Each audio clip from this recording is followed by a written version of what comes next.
So, good afternoon. Welcome to the Ed Brown Center. We are a center for active adults, and we also help the city and the community by performing such events as this. And so, we're very fortunate to have all of you here. We want to thank you. On behalf of the Ed Brown Center, my name's Tim Rohane. I am the board president for the Ed Brown Center. Lucky me. I enjoy it tremendously. I really do. We've had a great and very successful couple years, even through the pandemic and such. We've worked to grow our membership, and as I say that right now, it's a good time to plug. If any of you are not members of the Ed Brown Center, I would really urge you to pay attention to a bit of the brochures in the back. We've got the applications. The center is it's founded for years on outreach to the community. It's founded on successful partnering with folks such as the Assemblyman, and ultimately we are looking for expansion with our membership. And so I'd welcome the opportunity to talk with you, and we have other board members here as well if you'd like to talk about the membership. So the reason why we're here today, it's for the Senior Scam Stopper event, a very important event, one that is actually being overseen and sponsored by Assembly Member Brian Mainsheim. Brian has been an amazing support and resource for the Ed Brown Center in so many ways. I've been here 3 years. I think this is the fourth time he's been here. So it means business to him. It's important to him to reach out to the community and to provide the support that he does. And most specifically and most recently, the Ed Brown Center received a $300,000 grant. And that grant, which is to be signed by the City Council on October 3rd, this upcoming Monday, will help us to do a number of different things, primarily to enhance the facility itself, but right off the bat, a solar panel project to save the Ed Brown Center almost $1,500 a month. So without question, Brian's support, his outreach, and his determination is amazing support for us, and we welcome Brian. And so on behalf of the Ed Brown Center and all the folks here, welcome Brian Mainsheim.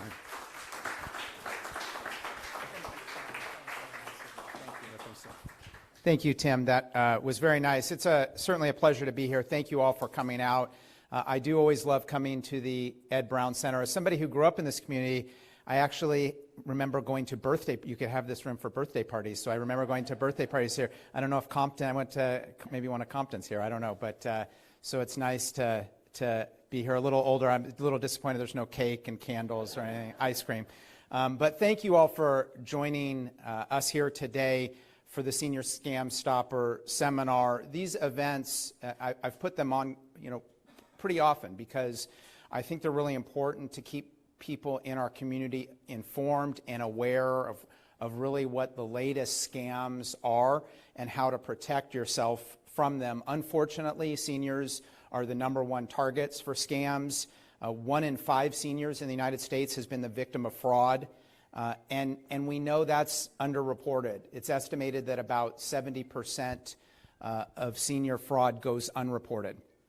The FTC reports that telemarketers direct 80% of their calls to seniors. And so I just want to tell you real quickly about a couple things that we've done in the Assembly in the last year to help. I authored legislation, Assembly Bill 2471, to expand the right to cancel window for seniors. So afterwards, if a senior has entered into a contract, it used to be very limited in how quickly they could cancel. And I expanded that time frame, whether it's for home improvements, for any sort of more complex types of contracts. That got signed into law.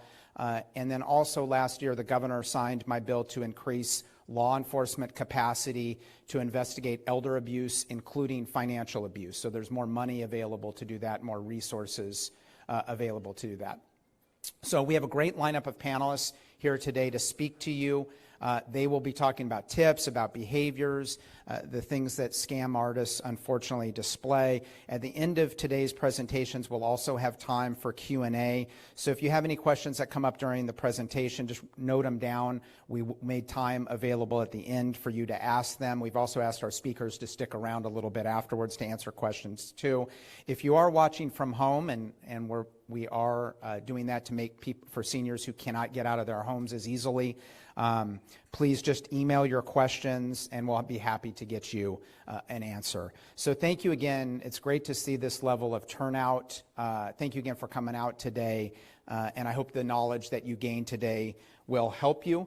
And one thing that we've always said, we've been told, and we say it again, if it sounds too good to be true, right, it probably is. A good thing to remember in life.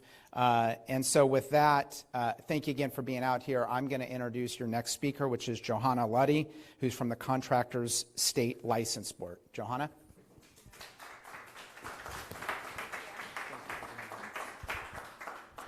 You bet.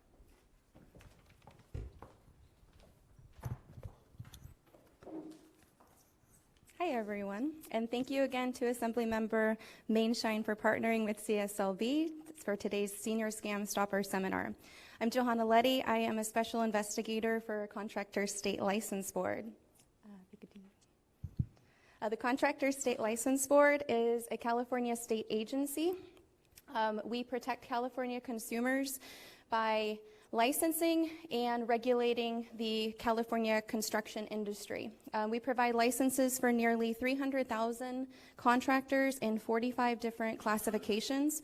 That includes general building, solar, pool construction, almost anything you can think of that has to do with home improvement. CSLB started the Senior Scam Stopper program in 1999 because, unfortunately, our seniors are a little bit more vulnerable. They tend to be trusting, which makes them more vulnerable to scams. Unlicensed individuals will try to manipulate seniors, try to, make connections with them, just in order, basically, to scam them, which is, pretty sad. Scammers like targeting seniors also because of their, life savings and pensions. All right, some of the biggest scams that we see at CSLB is when unlicensed and licensed individuals will ask for a large down payment. That's almost an automatic red flag. So by California law, a down payment should be no more than 10% of the contract price or $1,000, whichever is less. So if they're starting to ask for money right up front, then that's kind of a red flag right there. And you should never pay more than $1,000 tops. It doesn't matter if the contract is $10,000. It doesn't matter if it's $1 million. The maximum amount of a down payment should be no more than $1,000. Okay. Other problems that we see have to do with door-to-door solicitations. This often comes with, some high pressure and scare tactics. So somebody might knock on your door and say that they are going to do, they're offering a free home inspection. Then it sounds great. You let them in. They come in and they start pointing out like different problems. They might say, oh, hey, you've got some cracks in your walls. You've got a leaky faucet. This is going to cause mold. This is going to cause other problems down the line. So then they pressure you into entering into the contract with them, and then they may or may not be a licensed contractor even. Finally, don't ever pay in cash. You want to have a record of having paid that person. So if possible, pay by check or in some way that you can record that, and then keep a file on your contract project so that you have all of that at your fingertips in case something goes wrong and then you need to contact us. Okay, so what do you do if you have been scammed? You can call our number, CSLB 1-800-321-CSLB. That will connect you to someone. You can tell them that you want to file a complaint. They'll give you information on how to do that, and then they will also be able to mail you a copy of the complaint form. We also have a website where you can file a complaint, and that's cslb.ca.gov. And there's a link to file a complaint, and if you'll advance the next slide, I can show you where that is. All right, so this is what our website looks like, and this is how you would go ahead and file a complaint. If you could hit the next slide. All right, so here's the icon right down here. So if you would click on that, then you will be able, it'll open up a window so where you can actually fill it out, and then it will be automatically submitted online. Seniors and consumers in general have 4 years from the date of the construction to file a complaint. And then as you heard, there is now a 5-day right to cancel a contract for seniors ages 65 and older. Anyone 64 and under still has that 3-day right to cancel. So that extra 2 days will give you some extra time to, consider, get another set of eyes on the contract to where you would be able to, cancel that contract if you don't feel comfortable. All right, so why are we going to use a licensed contractor? Licensed contractors pass CSLB trade and law exams, and they undergo background checks. We require our contractors to hold a $15,000 bond, which will, contribute to your consumer protection. So if something does go wrong with your project, there's that $15,000 bond where you can contact the bond company and file a claim on that. Licensed contractors are also required to have workers' compensation insurance. So, should something happen and somebody gets injured on your project, if they have workers' compensation insurance, that will cover those injuries. So if you had somebody who doesn't have workers' compensation insurance, you could be liable for that worker's medical bills. So overall, you are going to get greater consumer protection by hiring a licensed contractor. Should a dispute arise after your construction has started, CSLB can help with the negotiation, mediation, and arbitration to resolve those disputes. And by California law, just FYI, California law requires we require a license be held for any home improvement projects for $500 or more. And that includes labor and material, which, you can't do much for $500 these days when it comes to home improvement. So this is going to cover most of your home improvement projects. All right, so how do you find a contractor? Oftentimes the best way to find a contractor is a referral through friends and family, and you can then check that person's license number on our website, and we're going to show you how to do that as well. All right, so we have an instant license check feature on our website, and if you click on that, you'll be able to search by the license number, business name, or personnel name, whoever you're dealing with. The two buttons on the right, it says HIS number and HIS name. HIS is a home improvement salesperson. So home improvement salespersons are also required to be registered with us and also undergo a background check. So you can also search by their information as well. Okay, so then once you find that license number, you can click on it and it'll bring up an individual web page for that particular contractor. And that web page is going to have all the information that you need on that particular contractor. So it'll have the business information, when the license expires. Licenses are valid for 2 years before they have to renew it. So it'll have the expiration date, so you make sure you're not contracting with a license or with a contractor whose license has expired. It'll have the license status, whether or not their license is active and they are legally able to contract. It will also have any disclosable complaints listed. So if CSLB investigates a complaint and we take a legal action against a contractor's license, that information is going to be disclosed on the website. It also includes the classifications for what they are able to, what kind of work they're able to do. It has the bond information. So as I mentioned, each contractor has to have a $15,000 bond. The bond information for that contractor will be listed on our website. So it'll have the bond number and then also the company that holds their bond. So, should something go wrong, you can contact that bond company using the bonding information that is available on our website. It'll also have their workers' compensation insurance information, or workers' compensation information. So whether or not that person has relayed to CSLB that they have employees. All right, this is another way to find a contractor in your area. So we have a Find My Licensed Contractor tool. And the icon is going to be right down here. So once you click on that icon, it will then bring up a search window where you can search by your city or zip code, and then you can also filter it by the type of classification that you need. So what kind of work are you doing? You want a swimming pool, you want solar, you can filter it that way. And then what that's going to do, it's going to bring up a list of all of the contractors in that area who would be willing to work with you, and then you can either save or print that list. All right, then how do you protect yourself?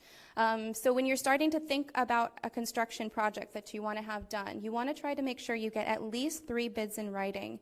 Try to make sure that they're identical so that you can get an idea of the pricing for your particular project.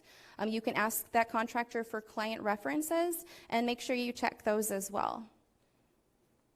All right, so when you are meeting a contractor, you can ask for their pocket license. So the pocket license is going to look something like this. It's about the size of a business card, and it's going to be a laminated card, and it will have their information as you see here.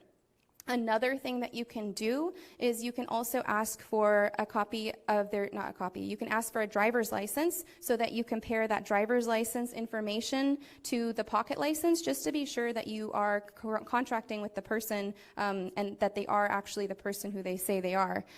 We have had situations where, unlicensed contractors may steal this pocket license from a licensed contractor, or they'll just use the contractor's license number. They'll steal that number, and by checking, 2 forms of ID, so to speak, you will be able to, give yourself a little bit more protection that way. All right, when you're getting your bids, make sure you ask if they are going to have employees on your project. If they are going to have workers, they are required to have workers' compensation insurance. And again, you can check our website for that information, whether or not that they've reported that they have workers. And above all, I know these people can be really high pressure, but try not to feel pressured.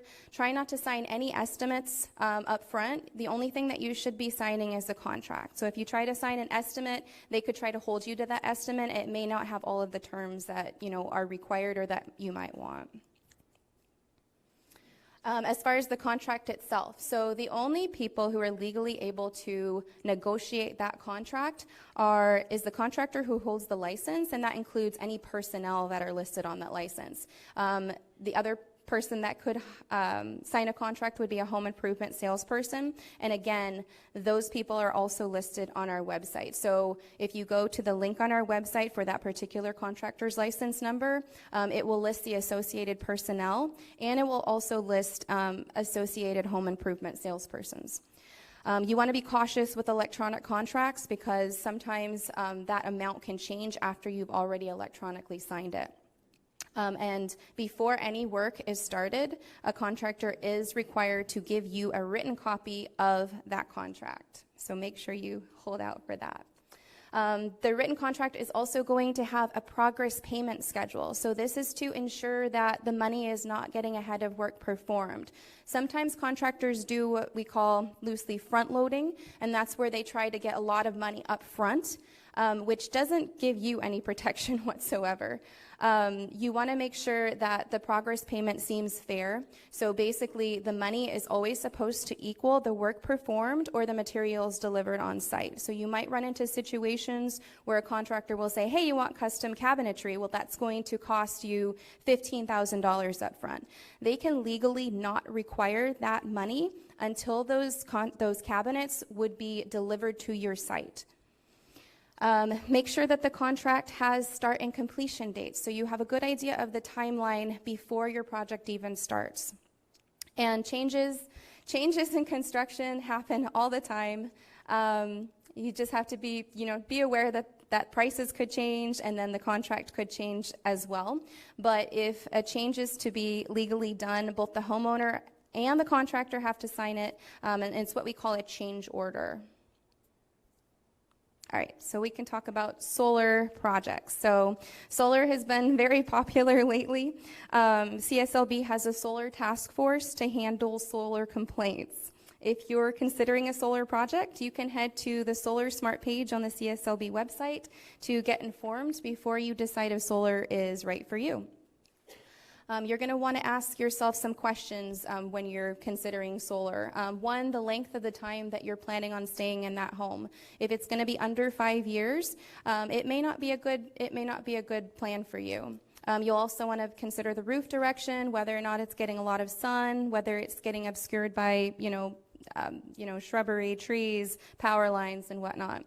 Also do the math with solar. You look at your monthly electrical statements and then try to calculate how long it's going to be before, it's actually going to start saving you money. Solar is not free. There's a lot of salespeople who go door to door and they say, oh, it's a free program. Like all you need to do is, let us put those panels up on your roof. It's not free. Anyone who's saying that is probably misrepresenting. You also want to be aware of financing programs such as PACE, HERO, Chief, or REAL. These types of programs usually pack a high interest rate and then they get tied to your property taxes. So be really careful with these. We've seen situations where a homeowner thinks, okay, like it's being paid for on the property taxes, and then what ends up happening is that their property taxes skyrocket, a year, 2, 3 years later, and then the person would end up losing their home. So unfortunately, we have seen that, so you want to be really careful with these types of programs. You also want to make sure you have control over your payments with solar programs. You don't want to get in a situation where like the bank or somebody else is in control of making those payments for you. You want to get everything in writing. Also, there's going to be a one-page financing estimate and disclosure document that should be for solar projects. So that should include like your cost savings and whatnot. As with any construction project, solar or otherwise, make sure you read the contract carefully. If you can, even better, have another set of eyes on it, have somebody look over it with you. All right, so to review, great way to protect yourself is to hire a licensed contractor. Again, you can use that Find My Licensed Contractor tool on cslb.ca.gov. Again, there's the icon for that. And then you can also check the license and do that instant license check icon on our website, or you can call our phone number. And again, this is how you check the license on our website. And there's the icon. And then it'll bring up all the information for that contractor. And then you can search by any of those fields, and then you'll be able to get the information on the contractor that you need. Okay, if you're going to remember one thing, remember that the down payment must be no more than 10% of the contract price or $1,000, whichever is less. And you always don't let the payments get ahead of the work. Money is your leverage when you're working with contractors. Other than that, if you have any questions, I will be around for questions afterwards, but if you have any questions after that, you can call our phone number, 1-800-321-CSLB, or you can also email us at social@cslb.ca.gov. So thank you so much for being here. Thank you. Next up, we're going to have Antonia from the Department of Financial Protection and Innovation.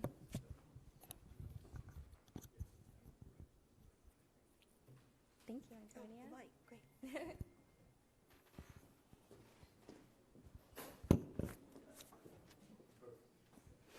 Thank you so much.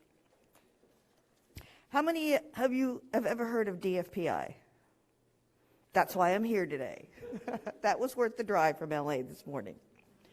We've been around for over 100 years. The department opened in 1913. Please go to the next slide.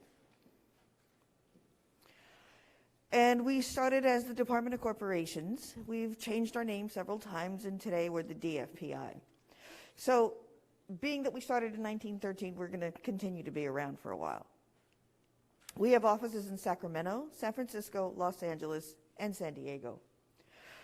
We are Department of Financial Protection and Innovation. Yeah, sorry, the text is real tiny. We are empowered by the state assembly people and senators who write the laws about financial services. Then they give the department the responsibility of implementing those laws. So we're in charge of licensing financial services. In a moment, I'll go over what those are. Products and professionals. We examine them on a regular basis to make sure that they're following the law. We enforce those state financial laws. We have teams for every kind of area of licensing. When necessary, we investigate your complaints against department licensees and potential cases of unlicensed activity. And I have the pleasure of being with Education and Outreach.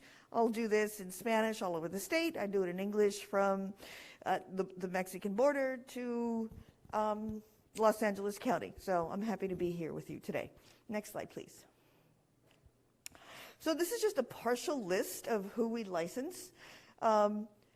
State licensed banks and credit unions, pay-as-you-go financing, which is to many of us a new trend for buying, shopping online, money transmitters. And I want you to know, money transmitters was traditionally those storefronts where you went and sent money to somebody.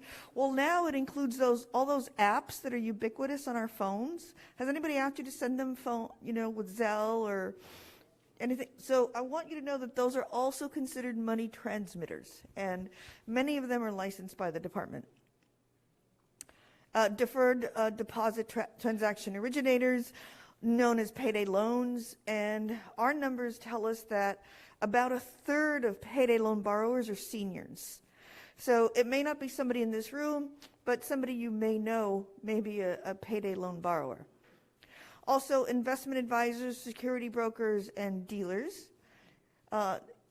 California residential mortgage lenders and servicers. Debt collectors, that's a new area of law for us. Credit repair agencies and consumer credit reporting, and student loan servicers are new areas of laws for us. Next. Okay, so what's trending in frauds and scams? But before I go into this, I have a question for all of you, and I want you to tell me the answer. What happens when you go grocery shopping when you're hungry? Okay. What we're asking you to do ultimately is to change your behavior about financial decisions, right? Not to fall victim to scams. And I asked the question about grocery shopping because that's the brain, that's a financial decision on just a little bit of stress. I'm not talking days of hunger, weeks of hunger. I'm talking you skipped a meal. And there's our faulty, perfectly intelligent, reasonable people don't make the best financial decisions when they're just a little bit stressed. So let's talk about, because I could talk about different kinds of scams all day long, and when we walk out of the room, there'll be 10 new ones. So I want to give you the tool to protect yourself from all of these and the ones coming up next week and the ones after that. So what the science says about financial decision making is to pause, to wait 24 hours. Very scientific, technical approach. Do you want to hear what it is? Sleep on it. What this does is, what scammers do, and what a lot of legal sellers do, is they rush you into the decision. You have to make this decision now because we will shut off your light. Sometimes they call on the phone. This is the phone. We still remember this is the phone, right? A lot of younger folks don't remember this is the phone. We'll shut off your phone. We're gonna your insurance has been canceled. We're gonna your credit card has been canceled. You need to your computer has been damaged somehow, and you need to respond right away. Not so much. Please, the science says wait 24 hours. And they use emotions. Emotions are the state that throws the brain out of logic. And a little bit, remember, emotion is stress, either way. So that's hunger too. So, grandma, I'm in trouble. Send me some money. And what happens in that moment, some people are even hearing screaming in the background. It goes to that extent. I have your daughter, I'm harming her, and they have Somebody screaming in the background, send me money right now. Extreme emotion. The other emotion is romance scams. People lose everything to romance scams. And it starts out, a lot of these are romance online, and honey, I have this business, and I'm going to this other country, and now there's an issue, or comes, I want to see you, I need, oh, my credit card, blah, blah, blah, send me some money. There's always send me some money. Don't send the money.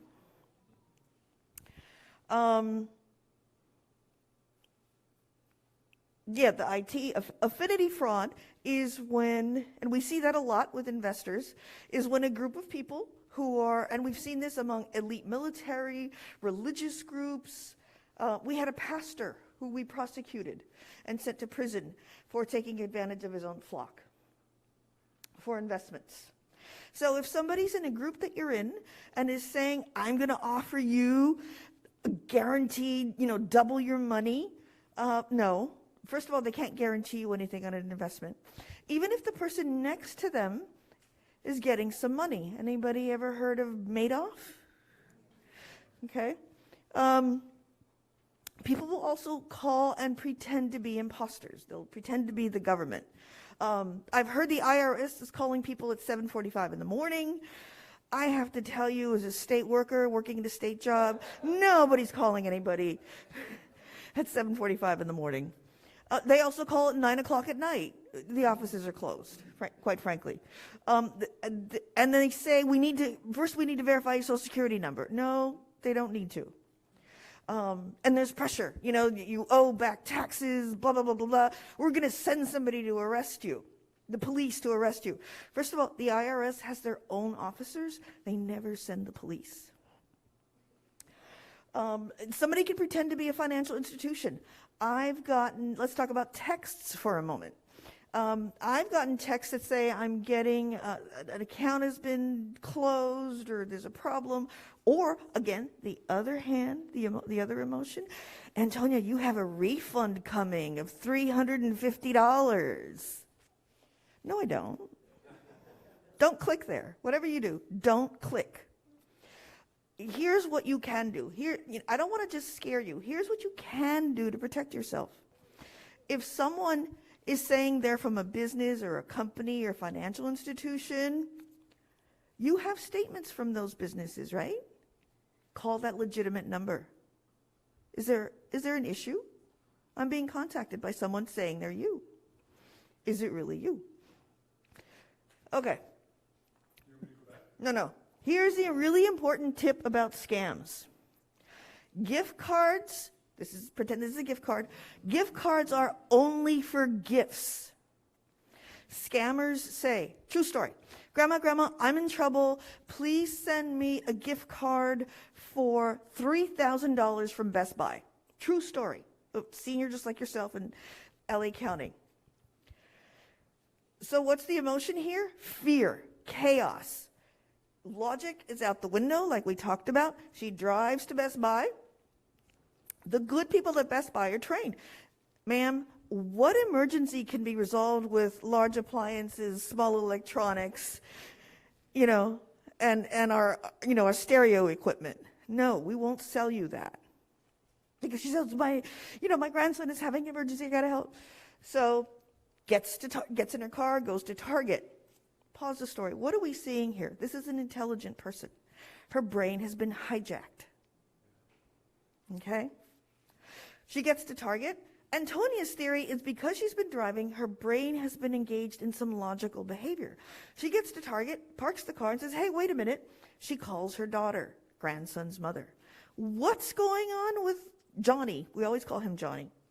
Nothing. He's here having lunch. Everything is fine. What's up? Okay? If somebody throws you into any emotional state, that's a red flag. Just like the word free. Next one. Oh no, let's go back. The only thing in this world free is our mommies and daddies' love, and sometimes that's tricky. Free is a red flag. The question to ask is, how is this being paid for? I always use libraries as an example. Libraries are paid for by our taxes, right? Roads, using the roads, mostly, except for the toll roads. These are all things that we don't pay for out of pocket, but they're paid for by our taxes. So when somebody says free, please ask yourself and them, how is this being paid for? Because sometimes free is just the hook. Behind it, there's a charge. Okay. And they'll say free on the phone or on an email, on a be very careful about these. I get these all the time. If you don't know the number, don't answer it. Next one, please. This is a great example of a phishing email, even though it's old. I really like to use it because what's the hook here? Please verify transactions without interruption. That's the emotional push, right? Do this or else. When we check who it's from and you hover your mouse over it, it's not really from Bank of America. First clue. Second clue, misspellings, typos, and sign into your account and you hover over and that link has nothing to do with Bank of America. So what do? Delete this. Call Bank of America, if that's wherever your account is, and say, I got an email, is there an issue? Next slide. So these are examples of texts. Unusual activity is one of them. You're temporarily locked. Don't call that number. Call the number on your statement. Okay? You cannot, the same way we can't trust a phone number, the phone number will say, next slide please, it's from a bank or a business, but it's not. Okay, dating scams, we talked about this. They're isolating, they're devastating. I have seen seniors lose their whole life savings in little chunks to romance scams. Watch out for your friends. You are now dubbed my ambassadors. Watch out for your friends. If they're telling you about this wonderful new person, fellas, if a 25-year-old woman is going after you, be suspicious. It happens. I have a story of a senior. His caregiver walked into the house and there was a young woman with a tight skirt Xeroxing all his documents. And he let her in because he thought she really liked him. Ladies, same thing.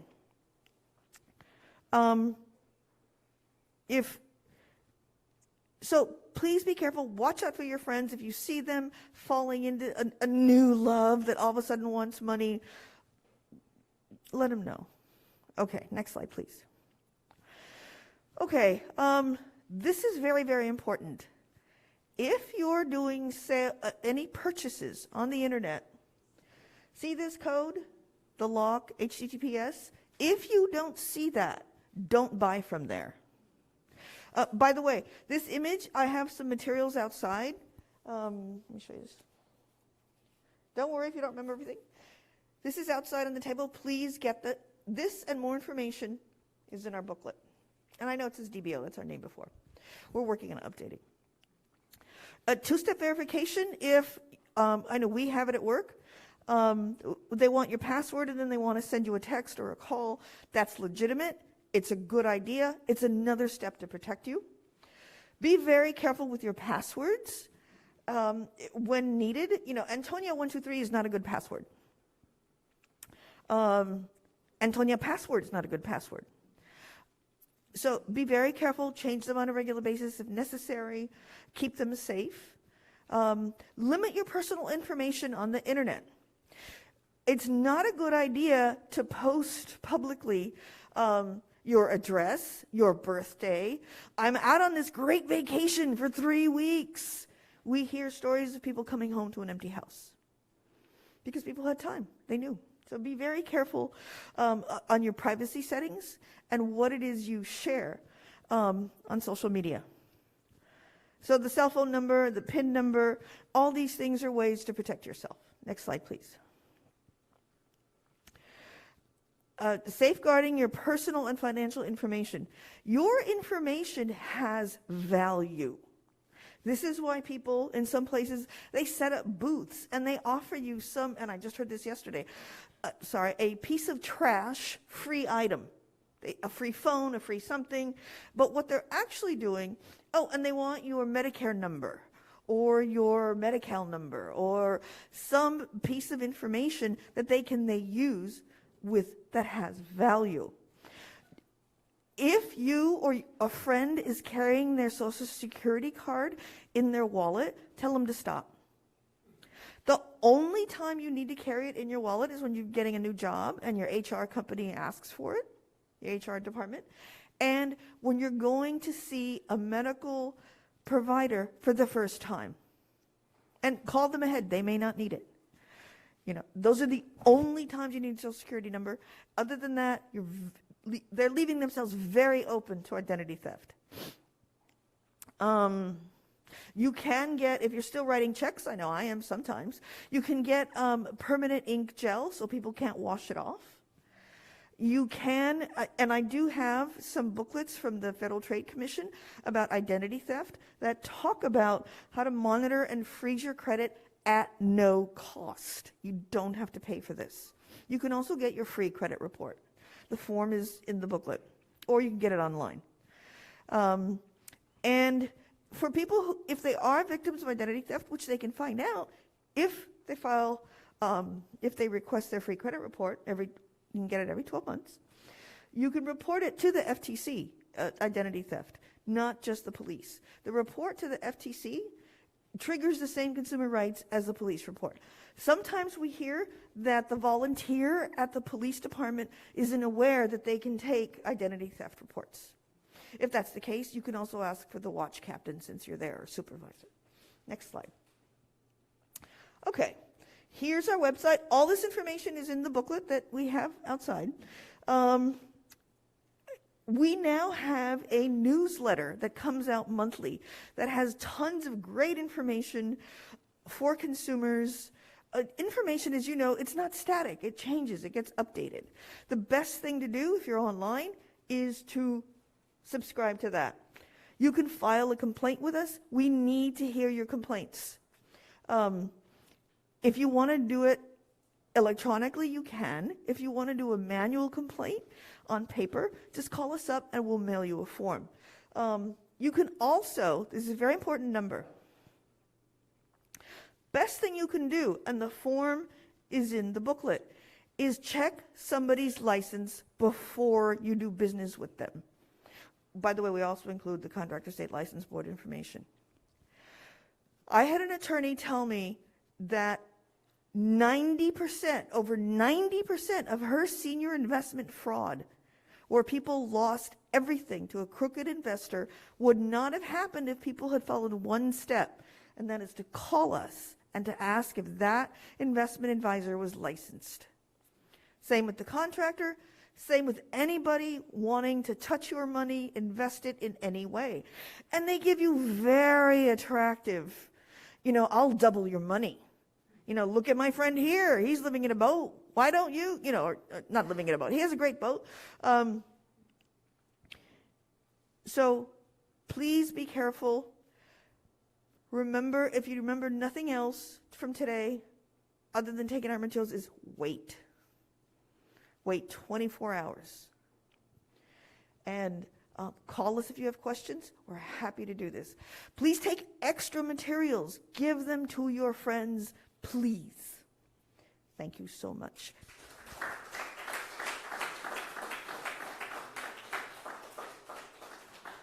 Okay, next I want to invite my colleague from the California Department of Insurance, Andrea Valdez, who's an outreach analyst with the department. Oh.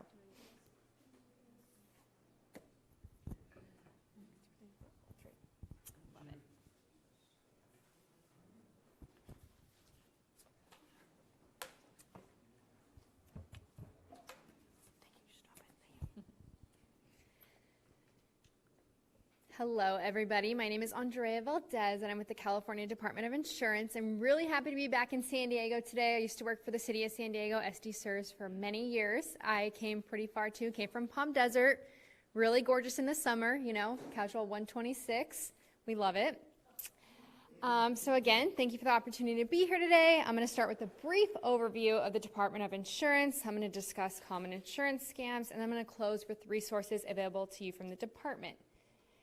So the California Department of Insurance, also known as CDI, we love acronyms at the state, is a state agency, and we regulate the insurance marketplace. So we regulate all lines of insurance. That's homeowners, auto, life, health, just to name a few. We also regulate the insurance companies, agents, and brokers that sell insurance. All of CDI's functions include overseeing the insurance solvency, licensing agents, brokers, conducting market reviews, resolving consumer complaints, and investigating and prosecuting insurance fraud. That's a big one. Our job is to protect consumers. So as a consumer, if you ever have a problem with your insurance company, agent, or broker, you can always contact us for help. So first, I'd like to reflect on what our department has accomplished for California consumers just in the last year. Our Community Relations and Outreach branch hosted 275 events that reached more than 166,000 consumers. We helped return over $3 billion to consumers due to the reduced driving and business activity during the pandemic. And we helped more than 40,000 consumers and recovered over $134 million in insurance benefits since the start of the year. So, reports indicate seniors are the largest population targeted for scams. But why are seniors the biggest targets? That's because seniors have accumulated wealth. Seniors may have money accumulated in their homes, life insurance, and retirement savings. And someone wants to steal a piece of your hard-earned money. So good news, there are a lot of protection programs for seniors. So I'm just going to touch on this a little bit. This hasn't been a big one recently, but definitely COVID-19 scam. That was a big one. Scammers are preying on COVID-19 fears by offering tests. We haven't seen it too much anymore, but scammers do use your personal information. They collect to bill federal healthcare programs or commit medical identity theft. So if Medi-Cal or Medicare deny the claim, then you could be responsible for that cost. So if you suspect any fraud with COVID-19, take action, report it immediately. I'll have all these numbers available out there, but again, that number is 1-800-447-8477. One of the most popular scams involving insurance is an annuity. Why? Because Californians spend an average of $20 billion on annuities. That's a lot of money to be made by those scam agents, okay? An annuity is a contract between you and the insurance company. You buy it making one or more premium payments, and they in return make income payments to you for a fixed period of time in the future. It's often sold by licensed insurance agents, usually with a financial background. Growth in annuities are also tax deferred. So annuities are great for some, but lousy for others. Why? Usually because of the 7-year surrender charge. There is a big penalty if you take your money out if you need it, maybe in case of an emergency.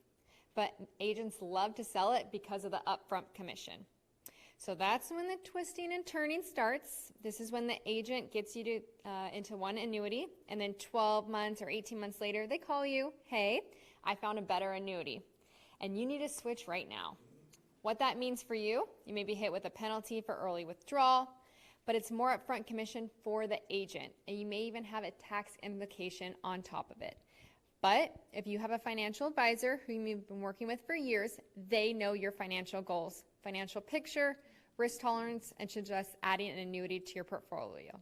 It explains the type of annuity, the pros, the cons, and why it makes sense for you. So do not make the decision. If it's anything we've learned from all of us today, wait. Sleep on it again and think it over with a family member or definitely someone you trust. If the annuity is good today, it's going to be just as good tomorrow too. So other common insurance scams include premium theft and auto stage accidents. This is also a big one. So premium theft occurs when you buy an insurance policy from an agent or broker and they never actually place buying the policy with the insurance company. And now you're thinking to yourself, well, wait, how can that happen? Do you have a receipt? Do you have a copy of a policy? Did you get the statement? Well, some scam agents, whether they are currently licensed or not, will go to great lengths to steal. So I'm just going to share a little story. Happened in San Clemente. So Robert Starter was arrested. After an investigation, he found he allegedly sold over $1.2 million from more than 20 victims, including 14 seniors. He is being charged with 51 felony counts of grand theft, elder abuse, money laundering, securities violations, and aggravated white-collar crime enhancements. This insurance agent allegedly violated his victim's trust and placed them in financial risk for his own gain.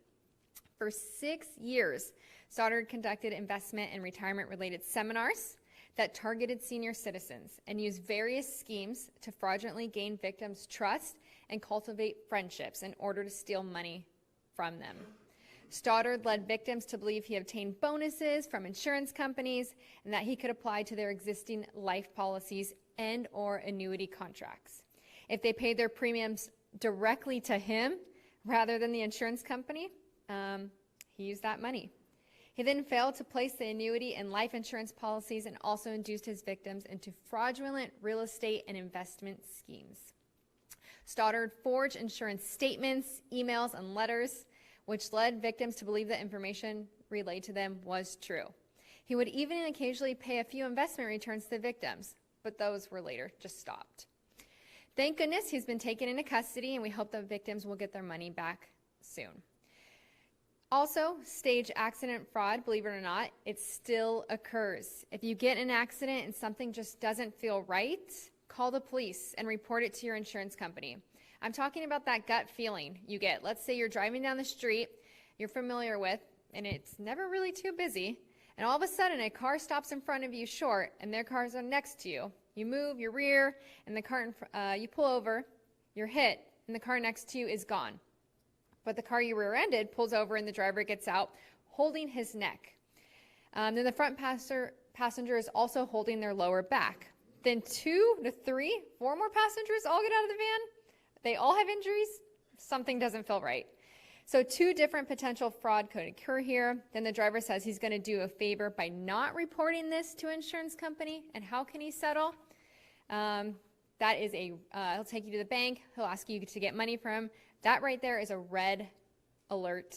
That is fraud, fraud, fraud. Contact the police immediately. So this is just one example of the stage auto accidents. There are so many versions of this. Again, if your gut tells you something isn't right, take a deep breath. Do not feel rushed. Do not tell anyone about your insurance policy or the coverage limits. Always call the police and then contact your insurance. So what are some insurance scam warning signs? Now, we all know the saying, we've heard it a lot today, if it sounds too good to be true, then it probably is. Sometimes agents will come out, they're offer free seminars like in assisted living centers, retirement communities. We just heard one last week where they were taking people out to steak dinners. So the agent offers to create an updated living trust in order to see your financial information. You know, they're trying to find new clients that could potentially be worth a lot more money to them than the free living trust they're offering. They want your financial information, and it is up to you. Guard it. Remember, there is no senior retirement living trust specialist. This is their own designation. This is exactly how Agent Stoddard from San Clemente was able to steal $1.2 million from his clients. So what can you do to avoid becoming a victim of insurance fraud? Step 1, check the status of the insurance company and agent on our website. Make sure they are in good standing. We have it there on our website. You should always answer all questions truthfully. False statements or omissions can cancel the policy. Do not leave any blanks on the application. Dishonest agents, they'll go in and they'll fill that in for you. Get everything in writing, compare policies, don't ever pay with cash, make checks payable to the insurance company or agency business name, never in the agent's name. Don't buy coverage you can't afford and only use the coverage and only get the coverage that you need. Avoid being over or underinsured. And the most important thing here is ask questions. What does this policy cover? What is not covered? What is excluded? What is the cost and how often? If I cancel, are there any surrender charges? Never feel pressure or intimidated. And never sign anything that you don't understand. So again, what can you do to protect yourself? Don't engage, but be nice, but definitely be stingy with your personal information. Change your passwords. Hang up the phone. Stop being so nice when they call. And always report fraud. If you suspect fraud, call somebody, report it. There are 3 organizations to call here, and the last is a website. And again, I have this all outside. I have a flyer for it for our senior scam portal. And then next up are just some resources for seniors. We have the Senior Gateway, and I will give everybody a card for that outside. It's a one-stop shop website. It's intended to provide seniors, their families, and caregivers with the information they need to connect to helpful services and resources to find answers and solve problems. This definitely includes information on topics such as reporting abuse, preventing fraud, financial abuse, and common scams. So you can definitely visit that on our website. And again, I will give everybody a senior card portal outside. We also have some informational guides, and also I have booklets out there on not being scammed, especially after a big disaster. I didn't touch on that today, but that's definitely a big one as well. And then if you have questions or about your current insurance policy, new policy, or you've been denied coverage, claim, or canceled, want to report fraud, please call our consumer hotline. That number is 1-800-927-4357. We have experts that can assist you in different languages. We're never going to ask you anything about your immigration status, or you can also go to our website. And thank you so much for having me. I really appreciate it.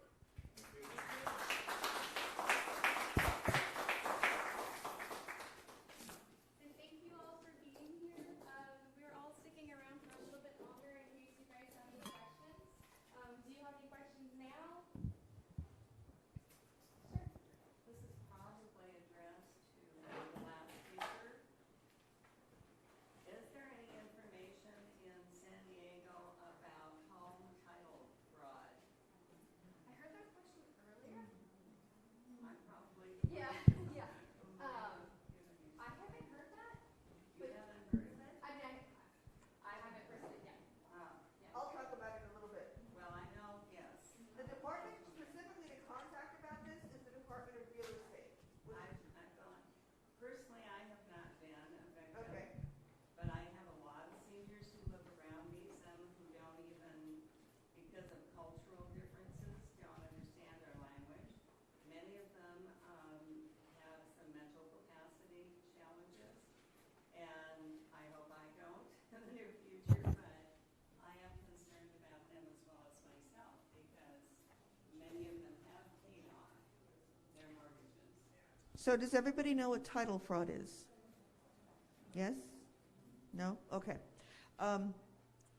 People, especially people who have lots of equity in their home, may be concerned about somebody stealing the title of their house and what that means, their home, their property. And what that means is somebody goes and files a different title. They need is a crooked notary to help them. Usually the county registrars aren't responsible for checking the accuracy of the documents. So one of the things that consumers can do to protect themselves is to check their title on an annual basis. I was just doing some quick reading about title insurance. Most of it doesn't cover fraud. So be very careful if you're going to go get title insurance, and make sure, see if the policy you are interested in, covers fraud. But one of the best things folks can do is check their title.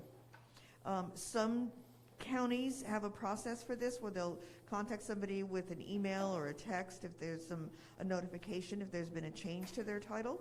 You can check and see with San Diego, and you can certainly contact your assembly office to help you with these and other issues. There was another question. Question. I don't think I need that. Oh, okay. This is for the CSLB. So you were talking about how there are programs like the Hero where you have to be concerned about if there's a solar project that could be tied to your property taxes. Is there a concern that if you're in the process of purchasing a house that has solar panels, that it could possibly have one of those programs tied to it, and once you purchase it, you said down the road your property taxes could escalate? That's a great question. Oh, That's a great question. I'm not sure about the answer. I know with some solar projects, you are buying into that. I'm not sure how it works with the title, though, because once it's tied to your property taxes, so I'm not sure. Different contractors may put a lien on the property if it hasn't been paid off, including solar. So check the property, have your real estate agent do all due diligence to see if there's any attachments, to Got it. it. Great, thank you. Hang on.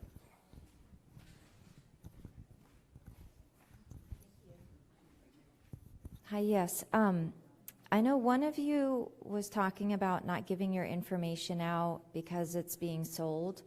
I actually found out that the DMV has been selling our information for years. When my mom went to get her real ID, immediately after that, she started getting a lot of scam solicitations. She ended up, because of all the, she lives in a ADU on her property, and she rents out the big house, and they took advantage of her with the rent moratorium. And out of desperation, I don't know, she took them up on one of these scam calls for a gas card because she's, just was stressing out. And the point is why is even the DMV selling our information? I mean, that's a concern. And I found out, I documented, I called, it took me a while to figure it out, a phone number for a guy that I found his name and title with the DMV at the bottom of a news article. He confirmed it. And I said, well, we didn't sign a release for that. Anyway, it's creating scams. She brings up a really good issue. You have your, by the way, you have your social security number you have to give your social when you get your real ID. As none of us are with the DMV, we can't really speak to this. I was just talking to your assembly office. Yes. I was just wondering, especially in the senior communities, when people go soliciting door to door, are they required to have a badge, a license, with the company's name?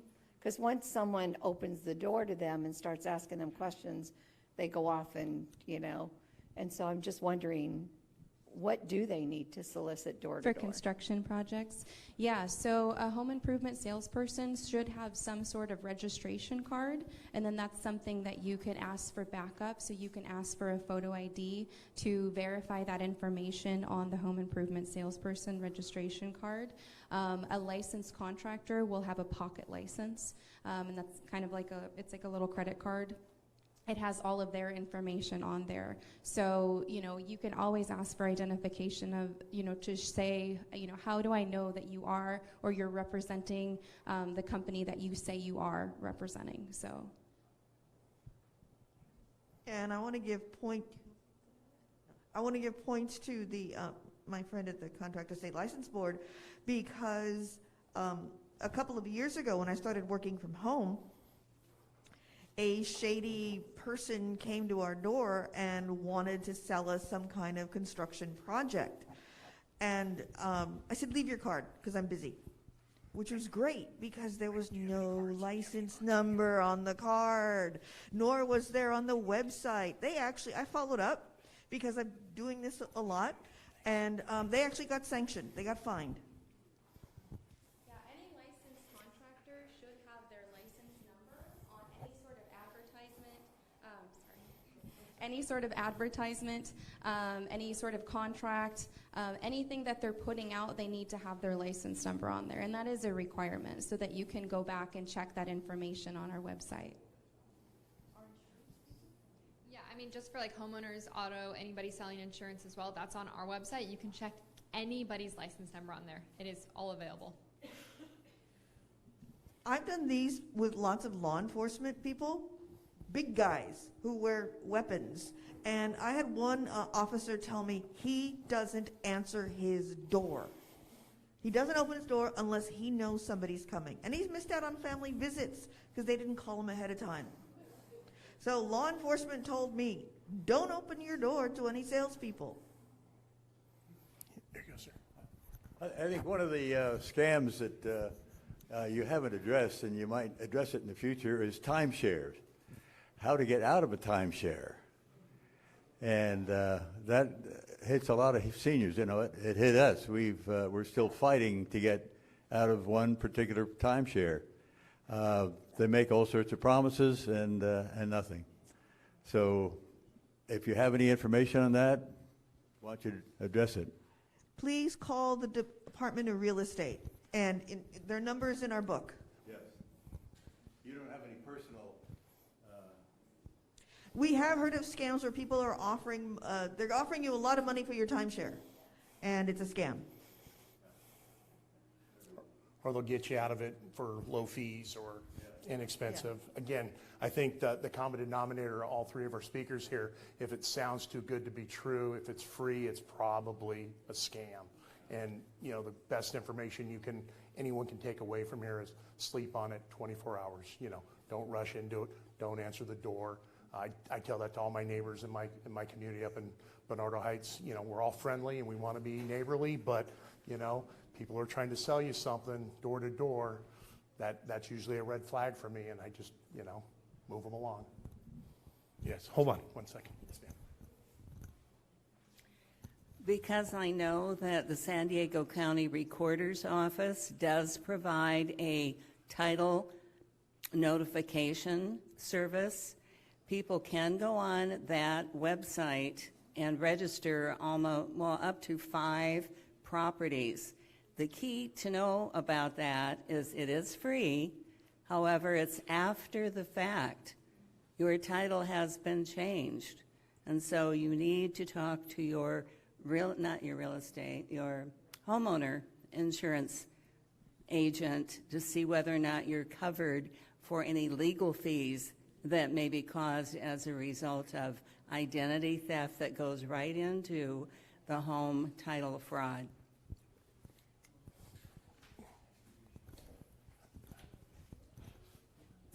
Hang on.